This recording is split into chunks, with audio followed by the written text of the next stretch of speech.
You know those headlines we see all the time? The images of conflict and turmoil from different parts of the world? It's this constant stream of news that can feel, honestly, just overwhelming and confusing. But what if all that chaos isn't random? Today, we're going to dig into a deliberate pattern behind it all, a pattern that, once you see it, really changes how you look at everything. So, first up, you've got the open conflict. We're talking brutal civil wars, insurgencies, just a seemingly endless cycle of violence that completely dominates our screens and makes peace feel like an impossible dream. And then, layered right on top of that, is this deep, systemic corruption. You hear about how it just hollows out governments, siphons away the country's wealth, and fuels this incredible sense of injustice among regular people. And finally, there's the political gridlock. I mean, total paralysis. Governments that just can't seem to function. Progress grinds to a halt, and nobody is ever held accountable for any of it. Conflict, corruption, gridlock, it's a truly vicious cycle. Now, the easy explanation, the one we hear all the time, is that this is all just ancient hatreds, right? That these conflicts are somehow timeless and just inevitable. But what if that's not the real story? What if the chaos we're seeing isn't an accident at all, but a design?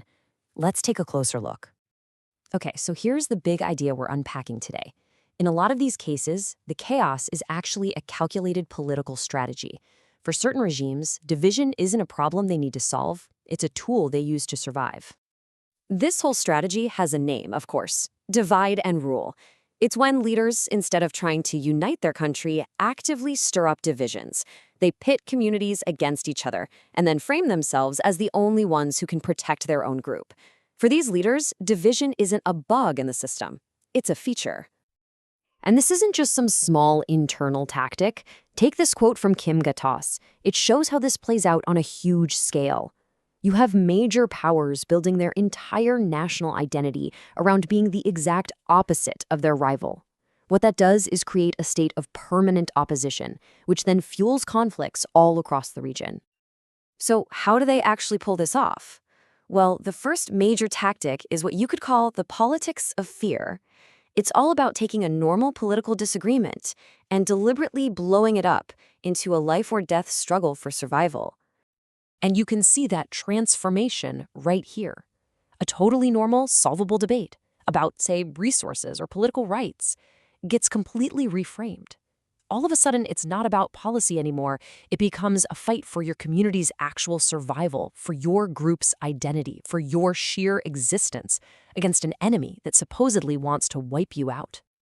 I mean, for a chilling real-world example, look no further than the story of Abu Musab al-Zarqawi in Iraq, detailed in Joby Wark's book Black Flags. This guy intentionally unleashed what was called a foul strain of sectarian violence. His goal was pretty explicit: to cut to the heart of Iraqi society by getting Sunnis and Shias to kill each other.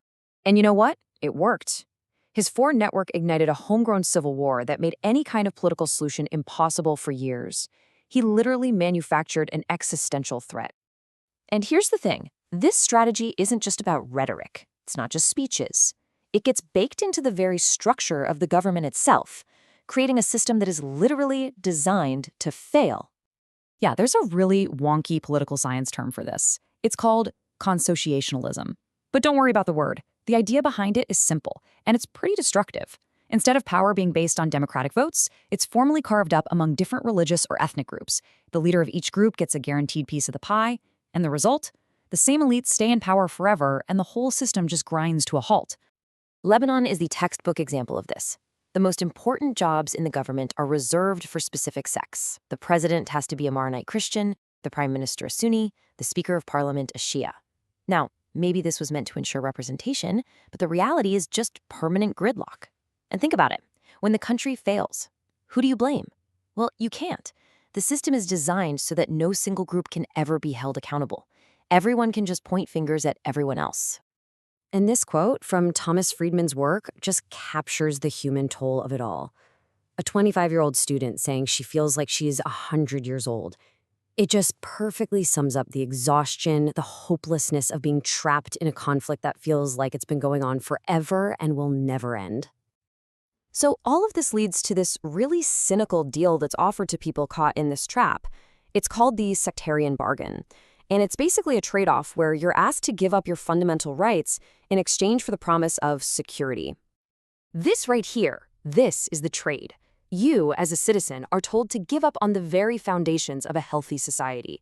Things like political equality, democratic accountability, real citizenship. And what do you get in return?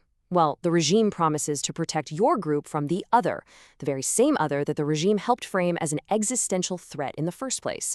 Your rights as an individual are sacrificed for the supposed survival of the group. And voila, this bargain becomes the perfect excuse for authoritarianism. It gives the state a green light to build up a massive security apparatus, to suspend democracy, to crush anyone who disagrees. And why? It's all done in the name of protecting you from the very chaos that its own divide and rule policies helped create. So, when you step back and put all these pieces together, you realize this isn't just a random collection of tactics. It's a self-sustaining system, a vicious cycle that's designed to keep itself going. You can break the whole cycle down into 4 steps. 1. Manufacture fear. 2. Paralyze the state with engineered gridlock. 3. Offer citizens that grim bargain, security over freedom. And 4. Use the instability that follows as proof that your iron-fisted control is the only thing preventing total collapse. The problem becomes its own justification. And that right there is the really twisted genius of this strategy. The regime mourns that without its firm hand, the country will collapse into sectarian chaos. Then its policies make sure that sectarian chaos is the only other option. The regime literally creates the disease for which it claims to be the only cure, proving its own dark prophecy correct. Which leaves us with one final, really difficult question. If a regime's entire power structure is built on a foundation of division and fear, what on earth does it take for people to overcome that and unite?